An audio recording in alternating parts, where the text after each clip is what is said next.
역대급 꼼수 아닙니까? 하나 가지고 자신이 없으니까 이것저것 갖다 붙여가지고 그럴듯하게 포장해서 뭔가 의원님, 상당히 부풀려서 이렇게 할 시도를 제가 해본 한 건 한 건 모두 구속 사안이라고 생각합니다. 대한민국 서울중앙지검 검사가 한 명의 사건에 이렇게 10% 20%씩 투입돼가지고 1년 반 가까이 이렇게 장기간 수사를 해가지고 이렇게 빈털터리 수사 결과가 나와가지고 그러니까 홍준표 시장은 무능하다 이렇게 지적하던데요. 검찰 제가 답변하세요. 그 당시에 답변하시죠. 저는 이재명 대표 사건 관련해서 좀 여쭤보려고 합니다. 이재명 대표가 대통령 후보로서 대통령 선거가 끝나고 나서 야당의 당대표가 되었는데 대한민국 헌정 역사상 낙선한 대통령 후보에 대해서 이렇게까지 집요하게 없는 것까지도 탈탈 털어서 영끌해가지고 정말 이 우리나라 최정예 검사들 대거 투입해가지고 아주 장기간 집권하자마자부터 총선이 바로 목전에 와 있는 지금까지 수사를 진행을 해가지고 구속영장 청구를 국회로 2번이나 보냈는데 결과적으로 손에 얻은 건 하나도 없고 국민적 비난만 사고 있는 검찰의 현 상황, 결국 윤석열 정부에 가장 큰 부담을 주고 있는 조직, 그게 바로 지금 현재 대한민국 검찰의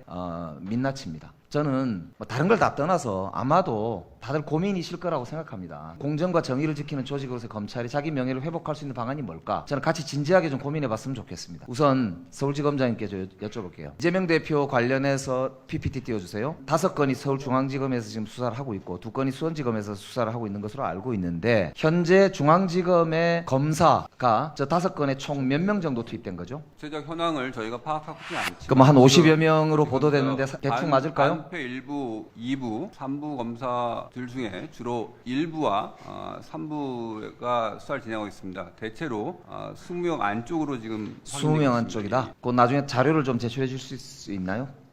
지금 수사 진행 중인 부서는 1부와 3부이고 재판 진행 중인 사건은 공판 5부에서 주도적으로 하고 있습니다. 자, 이게 20여 명이라고 하셨지만 언론에는 한 50여 명 이야기가 나와요. 그래서 현재 중앙지검의 정원이 보니까 검사가 267명으로 되어 있습니다. 50명이면은 무려 20%에 해당하고요. 20여 명이 넘고 30명이 넘으면 10%가 넘어갑니다. 대한민국 서울중앙지검 검사가 한 명의 사건에 뭐 사건은 여러 개지만은 이렇게 10% 20%씩 투입돼가지고 1년 반 가까이, 물론 조금씩 기간은 다르겠습니다만 이렇게 장기간 수사를 해가지고 이렇게 빈털터리 수사 결과가 나와가지고 국민적으로 비난을 초래하고 있는 것에 대해서 저는 굉장히 참담한 상황이라고 생각하거든요. 2016년도에 잠깐만요. 2016년도에 박근혜 특검팀이 검사가 25명이었습니다. 수사는 70일 정도 했다고 하거든요. 이 박근혜 특검 같은 경우는 국민적으로도 상당히 뭐 칭찬도 받은 사람도 있고 물론 여러 가지 뭐 이렇게 가슴 아프게 생각하시는 분도 많겠지만 어쨌든 성과가 있었다라고 국민들은 생각합니다. 이렇게 된 직접적인 원인이 뭐라고 생각하세요? 일단 그러니까 홍준표 시장은 무능하다 이렇게 지적하던데요. 검찰 수사에 대한 평가는 다른 의견도 많이 있습니다. 그 의견에 동의할 수 없고요. 네. 그러면 말씀하신 모든 사건은 지난 정부에서 이미 수사가 시작된 사건입니다. 정확히 말씀드리면 이재명 대표가 국회의원 선거에 출마하기 전, 당대표에 출마하기 전에 이미 지난 정부에서 전부 수사가 시작된 사건이고 그때 검찰총장이 누구죠? 제가 와서 새로 그때 시작한 검찰총장이 누구죠?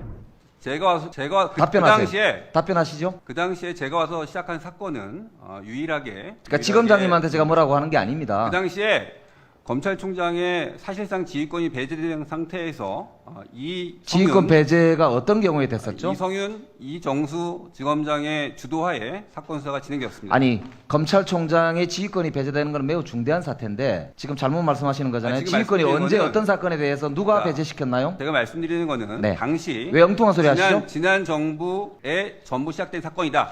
아니, 그리고 당시에 그러니까 이성윤, 그 당시에 윤석열 검찰총장의 수사 지휘권이 배제된 게 누구에 의해서 어떤 사건에 대해서 됐나요? 아까 말씀하셨잖아요. 답변해 보시죠. 총장의 지휘권이 배제된 사건은 잘 아시는 것처럼 뭐 도이치나 이런 사건들이 있었습니다. 그러니까 그게 지금 제가 물어보는 거와 무슨 상관이 있습니까?